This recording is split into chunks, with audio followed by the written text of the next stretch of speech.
Hello, everyone, and welcome to another webisode of All Politics Are Local. I'm WSAV Now reporter John Dowding. Every week, we take the time to break down some of those big headlines coming out of Washington and Atlanta to see how it impacts us right here in the Coastal Empire and Low Country. As always, we're being joined by WSAV Washington correspondent Kelly Meyer. Hey, Kelly, how are you doing this morning? I'm doing great, John. Thank you for having me. Of course, I mean, again, we are.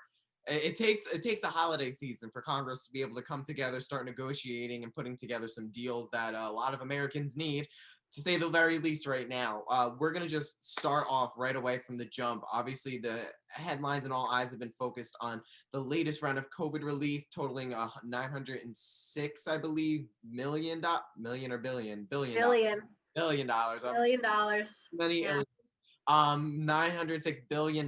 Before, it was 1.8 trillion, which is what was proposed months ago, but now they've settled on 906 billion.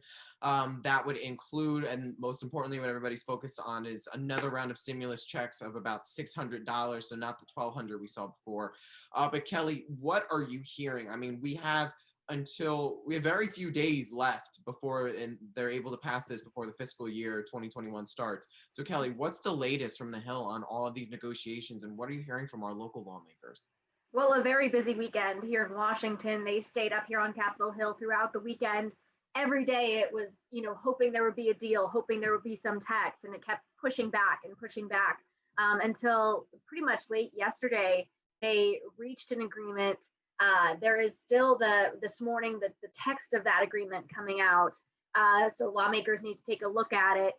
In the meantime, they had to buy a little bit more time on the deadline to fund the government. That was supposed to be last night at midnight. So they had to do another, what they call a CR. It's a continuing resolution that will continue the funding for just a little bit longer so they can work out this deal, because they're trying to do the two together. They're trying to do the spending bill and the COVID relief together. So that will be worked on today. We are looking at votes on this. Hopefully today. I know we've been saying this for a week now, or even longer, when this would all happen.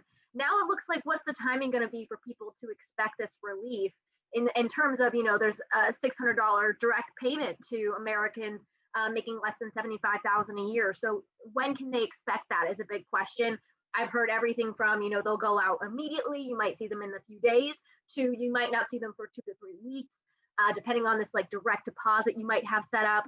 So that's a big thing people are looking for, as well as the relief for people who are facing the expiration of benefits for unemployment insurance. They're going to get $300 a week. That was set to expire the day after Christmas. So a lot of these programs had to be dealt with a matter of urgency. So what about, I know you mentioned you covered a lot of the different bases that have been discussed in this latest round of stimulus, but what about the evictions, the legislation around evictions and holding that off? Is that still part of this new deal from what we can tell for right now? From what I could tell right now, that is a part of the deal as well. I'm trying to review some of the text here to see.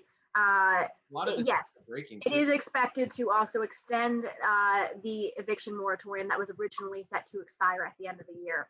Now, a catch about this is, from some of the reporting I was doing, I talked with Clyburn, and we might be able to play some of his sound, saying that there will be another deal. I know you've probably been hearing about President-elect Biden saying this is just the beginning. We might need to do more. This is just the start. But according to Clyburn, he's hoping that this will last maybe 3 to 4 months. So you could see them returning to do another bill sometime in March, April timeframe.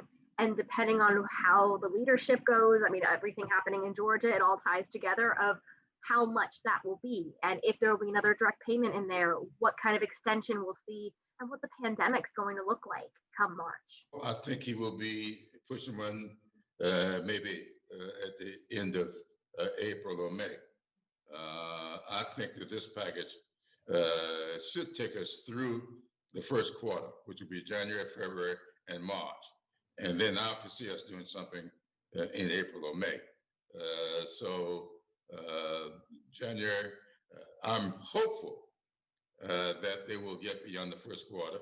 I would hate for this to be an added concern for the new administration in this first 100 days. So basically, this is just kind of almost just a momentary relief at the end of this year that would probably last until maybe when they're starting to say, it sounds like this relief will kind of end when everybody will be able to get vaccinated, start getting vaccinated. Yeah, that's what it sounds like. Or some of these programs may run out end of March, I'm hearing. So they're going to have to revisit it. And then just depending on what the makeup of Congress looks like, could also just lend to what the legislation will look like, the whole deal. And it also, I mean, right, you just mentioned it there too, the makeup of Congress. I mean, today we have Kamala Harris visiting Columbus in Georgia here on behalf of Warnock and Ossoff in the Senate race. And we also have Ivanka Trump visiting outside of Atlanta on behalf of Senators David Perdue and Kelly Loeffler. So right now it's still campaign season here in Georgia, while in Congress, in the halls of Congress, they're trying to get together this relief bill ahead of inauguration and all these other things going on come the new year. One other thing, Kelly, I want to also mention is, and I think you mentioned this earlier too, is how they're trying to combine this COVID relief with government spending. Now, the government spending bill, the government funding is supposed to end tonight. So if they don't pass something, we could be in a similar situation we were in, I would say 2 years ago now, where we had a government shutdown at the end of 2018 going into 2019 until congressional leaders were able to agree on a compromise. Kelly, are we looking at another shutdown, or do you think we'll be able to get something done by the end of tonight?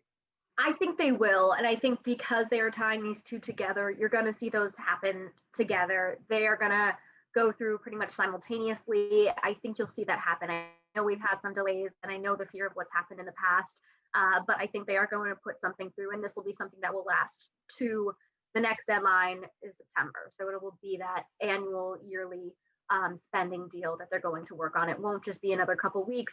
It will be until next September. So it looks like they're going to get that done.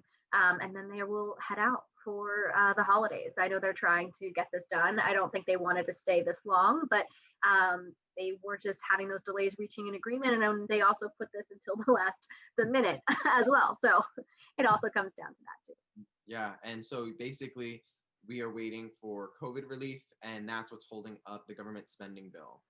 Right. And I think I think right now they're just looking at the text. I think everything is agreed to. It's just a matter of having the lawmakers have a chance to read this. It's what the second largest package in history of spending.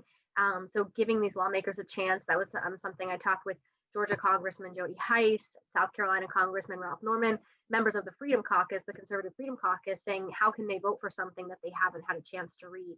So that's a big sticking point for a lot of these lawmakers that are just kind of hanging around waiting for the text, that aren't a part of that main leadership, that have just been waiting here to see what comes out, and then having less than a day to read a massive second largest in history spending deal and COVID relief deal. It's a lot.